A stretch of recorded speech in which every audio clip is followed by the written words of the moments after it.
Humans have been pretty destructive during our struggle to develop technologies and create feats of engineering that seems now to have been an essential part of our learning process.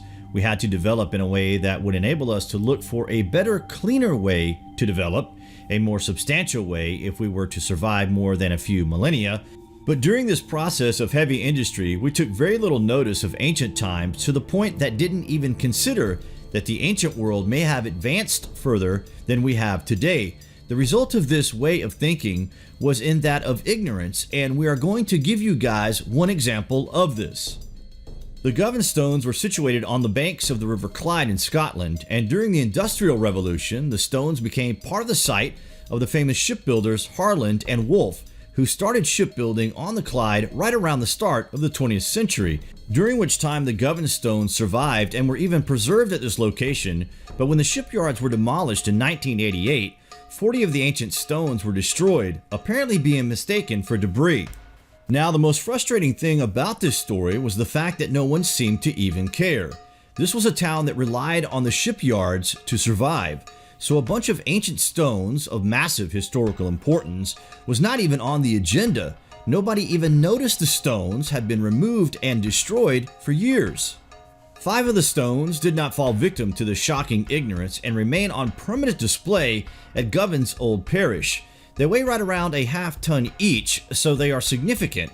The fact so many were demolished in 1988 is an absolute disgrace.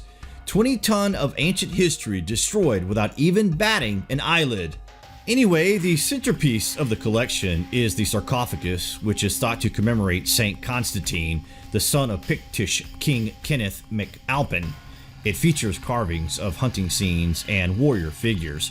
Carved from solid stone, the sarcophagus is the only one of its kind in Britain, and hardly any records at all survived in Britain of 9th century events, so this was a very significant site that has been mostly lost here. Govan is believed to have been part of a kingdom ruled from Dumbarton Rock, known as Old Clut, the Rock of the Clyde. During the Viking Age, perhaps following the sack of Dumbarton Rock in 878, Govan is believed to have been one of the major centers of the kingdom of Strathclyde, if not the major center. No historical sources gives any firm information on the boundaries of the kingdom of Strathclyde, but suggestions have been offered on the basis of place names and topography. Near the north end of Loch Lomond, which can be reached by boat from the Clyde, lies the Rock of the Britons, which is thought to have gained its name as a marker at the northern limit of the Old Clut. The Campsie Fells and the marshes between Loch Lomond and Stirling may have represented another boundary. To the south, the kingdom extended some distance up the Strath of the Clyde, and along the coast probably extended south towards Ayr. The Govan Stones were thought to have been commissioned to commemorate the power and wealth of the kings and rulers of Strathclyde, dating back to the 9th and 11th centuries when the Vikings raided the Clyde region. The Vikings destroyed Dumbarton at the mouth of the Clyde in 870 AD. This fortress was the center of an ancient kingdom of Britons. Govan gained great strategic importance as a new dynasty was established in the kingdom of Strathclyde. Govan Parish Church became an important ecclesiastical center for this new kingdom.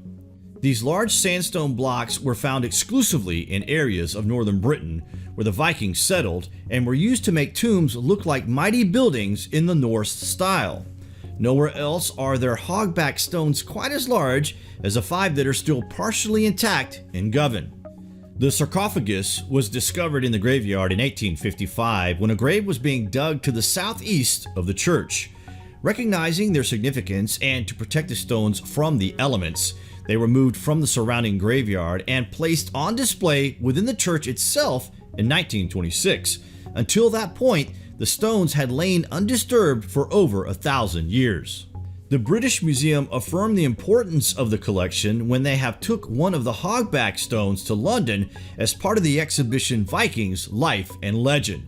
In August 2017, the Govan Stones were voted Scotland's best hidden gem in a nationwide competition, receiving more than 2,000 votes in the nationwide poll.